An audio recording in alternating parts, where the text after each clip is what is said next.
How's it going, Internet? Welcome. This is another episode of TikToks. Today I'm joined by a good friend, Praxiwalla3d, who's going to be telling us some tech support horror stories. Now, I used to work tech support a few years ago, and I didn't get that many horror stories of, dealing with physical computers or anything, like opening them up and seeing something gross or having to deal with that. But I do have quite a few horror stories of being on the phone and having to do over-the-phone tech support. But we'll get more to those later. Let's start getting into some of the meat and potatoes here. How long have you been in the tech support scene? I'm actually coming up on 5 years next month. Valentine's Day next month will be my 5-year anniversary. Wow, that's pretty crazy. That's actually a long time. I think I only served for about like a year and a half, I think.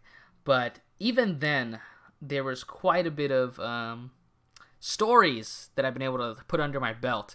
So I can assume in 5 years you've come across, more than a few instances. How often do you think you actually come across some things that you go to work and you check in and you just know that you could go to the, r/tech support horror stories and have a post about what happened to you that day? How often do you think you come across these? Once a month, easily. Sometimes it's a bad month and it's like once a week. Oh, gosh. And can you think of, I guess, not to put you on the spot, but off the top of your head, can you think of one that's been like, oh, this like that you just hold? I know I'm gonna dredge up some probably blacked out or repressed memories here, but just one that you just look back on and just are so glad that it's already over and you don't have to deal with it anymore. So I actually was thinking about this. What's the absolute worst situation I've been in from a tech support horror story? And I guess this one doesn't have much to do with tech support. But it does. Okay. So where I'm at, I do some over-the-phone support, but I also do the physical support as well. We actually have people who come and talk to us face-to-face. And I had one client who, while I was talking to him about his issues, just trying to find out what was wrong with his computer, he stopped me partway through and said, "You have the most beautiful eyes I've ever seen." And I was just like, oh, okay, thanks? That's a little bit weird, but thank you. Continuing on, let's keep talking about your computer. And then he stopped again, and he just kept talking about my eyes. And this went on for like 10, 15 minutes. Jeepers it got creepers. to a point where I thought he was going to scoop them out. Yeah, whoa, dude, that's crazy. And this wasn't the only time he had come in. We'd helped him before, and I had some people say, yeah, he's a little bit weird, but I hadn't experienced it personally. Their eyes weren't good enough, obviously. So this computer, we get his computer, we get it to the back, and when he comes back in to pick it up, I was just like, I'm not helping him. He kind of creeped me out. Somebody else gets to help him. And we had a picture showing our services that had just some stock photo of somebody on it. And the guy who was helping him, African-American male, very obviously not the stock photo of a white person. He just looks at it for a second and he's like, this looks a lot like you. He's really handsome. Okay. And what do you I do? really wish that's where it stopped with this guy. Oh, there's more. Okay. We just kind of steamroll over him if we can. Thankfully, he hasn't been back in a while. Wow. But, repeat offender. The thing that really, really got me about him was one time he came in, and he's this really old guy, and he came in with somebody who I assume is some sort of caretaker. Okay. But it was just something about it felt really off. His caretaker didn't speak any English, and he didn't seem to speak any Spanish, so they couldn't really communicate back and forth from what I could tell. And it seemed like his entire job was this 20 to 30-something-year-old guy was just there to hold this old man's small poodle for him. It gave me real supervillain or serial killer vibes. What the heck? He puts the lotion on the skin. Yeah, that's exactly what he made me think of. That's crazy. I don't think I've ever come across anything like that. I know that the closest that I've seen is one time we had someone come in and they complained their laptop wasn't working or something, or it was their it was their desktop. It was their desktop, and one of my coworkers opens up the desktop and it's just chock full of dust, which isn't that bad, right? Except that the dust is mixed in with tons of cigarette smoke. And so, Oh yeah, yeah. and so it's just like a mountainous ball of almost like chewing tobacco, just like stacked up all inside, and just like the fans are like just completely encased in all this disgusting like smoke and like tobacco. Yeah, it looks like a thick brown mud just like on the fans. Yeah. Yeah. And then there was the other time where I had a coworker might open up another laptop. I don't know what's with these laptops, or this time it's a laptop. It was a tower before, but the laptop, he opens it up to see kind of there's some weird stuff going on, and he notices a dead roach in the computer, and he's like, "Oh well, that's not good." He puts on some gloves, he starts messing with stuff, and he's like, "All right, well, time to flip." Like he took off the I think he had it flipped upside down. He took off the back panel, right, so you could see the battery and everything, and then he went back and did the front of the laptop as well. And this time he saw another roach, except it wasn't dead. And there was just like and that was the first of many. Like when he started messing with it, just tons of roaches just they just start coming out of the woodworks. Yeah, it's just like there was just like something laid eggs there, and it just popped, and they just start to scatter, right? Like we've been had, and it's super gross. And I'm really glad that I didn't have to deal with that myself. But I'm sure that there's some cases that go ahead. Are roaches the worst you've had to deal with? Personally, that I haven't had to deal with any of it, but that's like off the top of my head, I'm thinking like the tobacco one is really bad and the roach one is really bad, but I feel like both of those are about to get trumped right here, right now. So I've got 2 infestation stories. All right, hit me with them. I guess we're actually really strict about infestations. Bug warning, by the way. I don't know. I feel like I don't know what type of warning I'm supposed to give people right here, but I feel like you should at least be warned right now. I should have done it earlier before I talked about it. Should not listen anymore. Oh no! Oh no! So yeah, we are really strict on it. If we get anything in that we see, even a dead bug inside of, we saran wrap the entire thing, call them and tell them, hey, we can't work on this anymore. Yeah. It's a severe health risk, things like that. But there's a few times where we clean it after we've done the work, so we only catch it when it's too late. One of those was an all-in-one, which I don't know how this slipped past us, honestly. But we were working on it. We finished up everything, and then I said, it's a little bit dirty. Let me clean it up real quick. And as soon as I laid it on its back, on the bottom side of it were these 5 huge round white balls that were 100% spider eggs. Danger. And they were like quarter-sized each. Like, they were huge. Danger. And we had been working on this thing for like 4 days, something like that. So who knows? We had just had it there. Oh my gosh, you were sitting on a landmine. The whole time. The other really bad one, also arachnids. Thankfully, I haven't had a live encounter with arachnids. Right. But this was one, it was really dirty. Like, it looked like they had buried this thing in their backyard for 5 years before they decided to bring it in. Makes sense. Some of them actually do, right? I've heard... So I decided, you know what, let's open it up, dust it out real quick. It's probably got some stuff gunking up its fans. And I opened it up. It looked pretty dirty, so started blowing it out with some canned air, and then a scorpion falls down on my hand. A what? Thankfully, a dead scorpion. Where the... how however, do you... Immediately, I did not know that. So yeah, of course, you would freak out after seeing a scorpion land on your hand. What the hell? All told, I found 3 scorpions inside of it.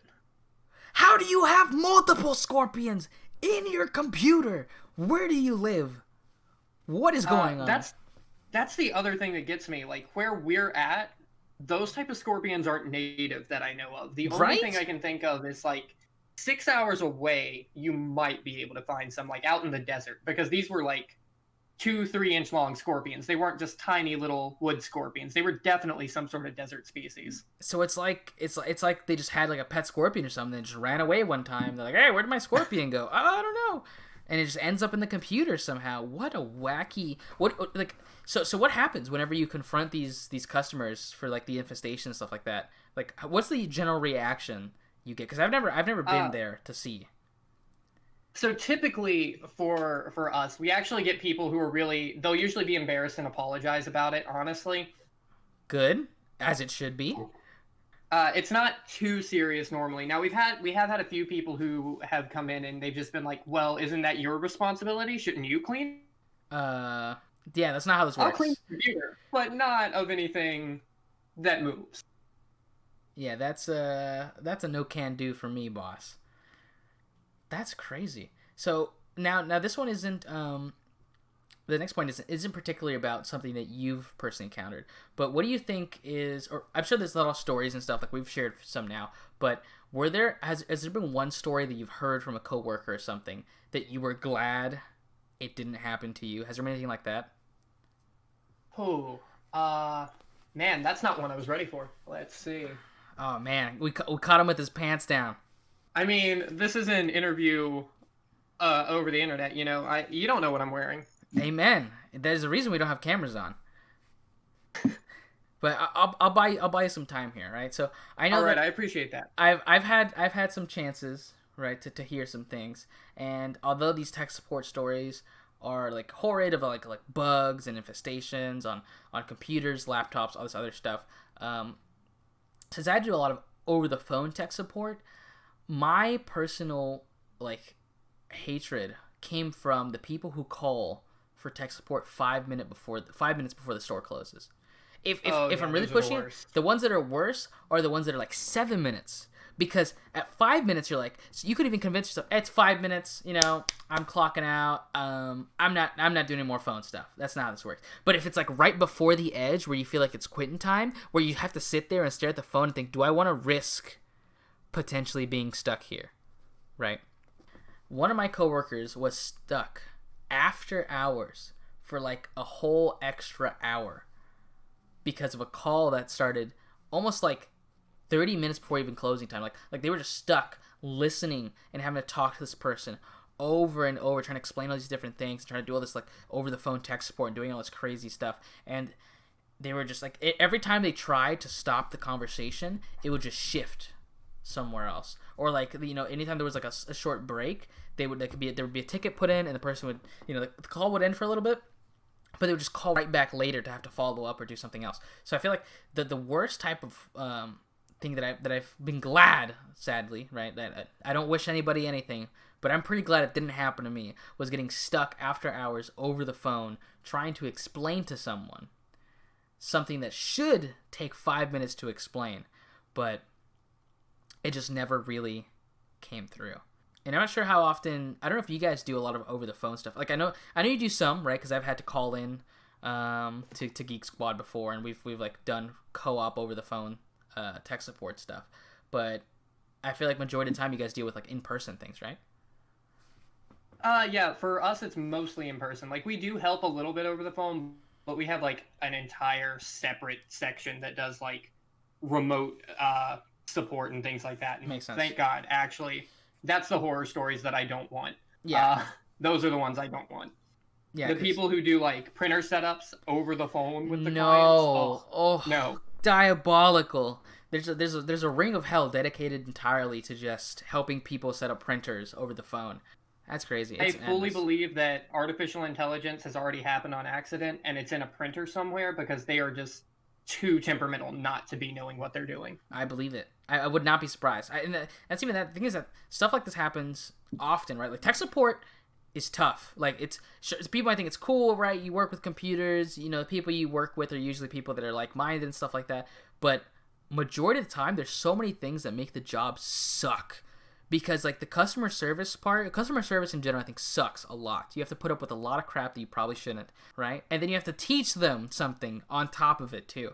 And some people refuse to learn. I know that the place that I used to work at, I left because there was this whole meeting, right, where I joined the company because they said they worked with my school schedule. I was in college, right? I was a student first. They told me, yes, you're a student first. We got you guys, your schedule, we can work with you, all this other stuff. It's been about like almost a year of me working with them.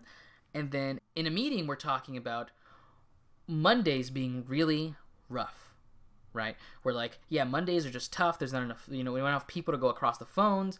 And the CEO or whatever goes, oh, why are Mondays tough? Like they don't understand how we could possibly be struggling to do to do our jobs on a certain day. And they're like, oh, well, we're kind of understaffed because Monday myself and another person had school, and so I couldn't work at all Mondays, and neither could they because we had class. And they go, and the CEO goes, oh, well, you guys got to figure that out because your school wasn't my responsibility. My responsibility is getting these customers helped and getting their problems solved. And I was just like, what? I literally, it was just such a blatant spit in the face. And then also I joined and took this job because it worked with my schedule. And now you're telling me that it won't, right? And they also believe that tech support was the least valuable aspect of their internet service provider company. What? It never is. How is tech support the least valuable? Out of everything, right? If something happens, if the network goes down, tech support has to deal with it. If people don't know what they're doing, tech support has to deal with it, right? The reason, it was just baffling to me, right?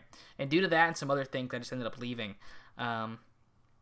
But it was crazy. And they always right? expect it to be quick. No matter what the problem is, it's going to be a 15-minute fix, no matter what it is. And they always expect you to do it for them too, right? Another thing of the CEO, right? They were trying to get something fixed on their computer, right? And there was someone who was trying to help them fix it. And as they're explaining what to do, they go, "Oh no, I don't want you to tell me how to do it. I want you to do it for me, right? I don't want to learn how to do this." I'm like, "What? How do you run a business like this by not learning? Shouldn't you know what the hell your company does and how things work?" I feel like you don't need to know everything, right? But you should have a ballpark idea as to how general things understanding, function, right? And more importantly, you shouldn't be such as an asshat about it. So it's just so bizarre. But yeah, did I stall long enough? I don't. Yeah, I think so. Cool. But yeah, the ones I really the ones that actually scare me, that I hear about are the over-the-phone support. When you get something that is just really intense. People will come for your whole lives. Because they don't know you, and they swear to God they know everything you've ever done, and they're gonna punish you for it right here, right now. Because how dare you? Oh yeah, and oh man, everybody comes in so angry, and I do understand. You do have your computer, which is probably the most important thing you own, having problems, or your phone having problems, whatever it is. Mm-hmm. So yeah, I understand why they're on edge, but oh man, they are always so ready to be angry. Yeah, but the thing is too that sometimes with that that makes sense, but other times, when I used to work, a lot of people would call and complain because, hey, my YouTube's running slow. Hey, I have too much packet loss. Hey, my jitter on my network is way too high. And just these really minuscule things, and I get it. Quality of life's important. If I had lag when I played games all the time, I'd be pissed too, right? But there has to be a divide, and there has to be a cognizant thought of the person that I'm talking to over the phone is not responsible for my misery. And you know what? In some cases, not even the company, right? Because the internet's a very fickle thing sometimes. Shit happens. And same thing with computers. There's a lot of times where you feel like you'll sit down and you'll be like, oh, I know what the problem is. I know exactly what to do here. And then you do it and you're like, so that didn't work, huh? I guess I'm going to Google it. Right? And then it's just a trial and error process. And sometimes you do something completely different and you're like, hey, well, it fixed this other problem. I guess that's cool. And you have to take your victories where you can, Google is without a doubt the thing I use the most, and nobody would believe me when I tell them that. It's incredibly handy, right? Especially in YouTube too, right? Oh yeah. So the weirdest place, actually, I learned this one when I was running a bunch of Linux OSs back when I was an edgy teenager who hated Windows. Bodybuilder forums are some of the best places to go for help with weirdly specific problems. Hold on, like the meme says, like that one meme of some guy or some kid putting themselves down. It's just a bunch of buff dudes being like, "Hey, you're better than this. You got." That's fantastic. I had some bizarre issue with Ubuntu distro that I was using, and I couldn't figure it out for anything, so I kept searching, and then I got directed to this random bodybuilder forum, and I was like, this can't be right. And I started reading, and I was just like, wait a second, this all makes sense. I think this would fix it. And I kept checking around on there, and apparently, like, everybody from all walks of life is eligible for bodybuilding, obviously. So there's so many different people who are bodybuilders, and they have just this huge variety of interests. That's crazy. They are some of the most helpful people I have ever found. That's so awesome. Oh, it's like you see a bodybuilder and you're like, hey, what do you like to do in your spare time? Oh, I paint miniatures. I have a degree in theater or something, right? Like, because it is, like you said, everybody's eligible, right? And it's something that you don't really need any prerequisite besides having a body, right? And having, like, determination and will, barring health conditions and stuff like that aside. So that's crazy. That's really cool to hear. I'm glad to know that the meme is real. It's alive. 100%. Like, bodybuilders are not just meatheads. They are so helpful. That's the other thing too. I was reading this. Like, we're going a little bit off topic, but I feel like I have talked about this. I had this this thread that I was reading about, like, a comic about, like, Chad and Virgin, right? The like that meme. But in it, Chad is just like such, like, a super wholesome guy, and he's like a really good student, and he's like really nice and helpful to everybody, and it's just so I don't know, I just like that character dynamic so much of, like, person you see and on, like, first glance looks like they're just a meathead kind of asshole, but it turns out they're just, like, super sweet and kind and like varied of interest and all this other stuff. It's great. Subvert expectations, everybody. Speaking of which, I guess we can kind of go into this now. I know I probably stalled long enough for you to tell that horror story, but I think I'm gonna bail you out. Unless you're not prepared for this one either. Do you have any tech support stories full of hope that some of that were nice and wholesome, things that were just like, man, feels good? Oh, yes, I have a lot of those too. Nice. Like, there's a lot of horror stories, but there are also a lot of really, really great ones too. So we actually had one lady who, I can't remember what was wrong with her computer. It was something, I want to say, like, hard drive failure or something like that, and we couldn't recover her data. Something along those lines. Like, it was a pretty serious thing. Yeah, unfortunate. But it was out of our control, and it was out of her control. And while we were telling her about it, she immediately just started yelling at us, like, top of her lungs, screaming at us. She was so mad. And she just stormed off. And, like, we were all just like, okay, that could have gone better. But then about 2 hours later, she came back in, and she had this huge thing of donuts. And she was just like, my behavior wasn't appropriate, and I am so sorry. I got these for y'all. I don't know how many of you there are, but I got, like, 24 donuts. I hope that's enough. And we had a staff of, like, 4 people that day. Pog!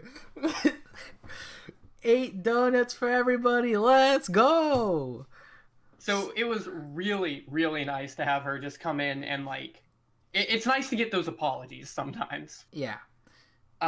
Then I've got another client who's a regular for me, who is the absolute sweetest lady ever. She comes in 2 or 3 times a year, sometimes just to get a checkup, sometimes she'll have an actual problem. And to just give you, like, a sense of scale for what we're talking about, she uses AOL for her email provider. Oh, boy. And every time I see her come in, I am just immediately straight out to help her. And usually I'm doing the repair side, not the customer service side. But for her, like, I'm going to be out there. Exceptions are made. And she is so fantastic. Every single time, she's just like, no, take as long as you need. I don't care. I just need it fixed. Do what you need to. And she'll call every day, and she'll end up just talking about, like, the animals she sees in her yard when she's trying to check in on her computer. And oftentimes, if it's the right time of year, she'll bring in deer sausage when she comes to pick it up to just give us all. That's awesome. And, like, the absolute nicest person ever. That's sweet. It's also really nice to see. And I know when I worked, we did have some return customers that were really cool and really nice. And I did have some people that were just, in general, really cool, right? Or, like, there's people, too, that maybe they'll be present when someone else, like, loses a gasket, and, like, they just blow up on you, and then they storm off or something, and sometimes people will be like, oh, hey, like I was a dick, or hey, you didn't deserve that, or don't worry about it. Oh yeah. Right. And so it's always really nice to get stuff like that too. But I know that I think one that I've always remembered is when I was working, someone needed help with their computer, and again, in general, I managed to skate by getting promoted into tech support and doing like a lot of like main tech support things without having to ever actually repair a single computer, which was great because I did not want to do it because I was lazy. I just took my chance with the phones. But sometimes I would get caught in having to go up to the front and like see whether or not a computer had to be checked in or if it was just something that could be solved in like 5 minutes. So this guy comes in, he's got a laptop, and he's like, "Yeah, I don't know what's going on. I just have this black screen." Right? I just opened my computer and it had a black screen. I tried the power button and I pushed it and nothing happened. And I was like, "Okay, well, let's give it a second." I open it up. I don't see any lights. I push the power button. Right? There's like a single light on, but it's not changing or anything. I'm like, "Huh, that's weird."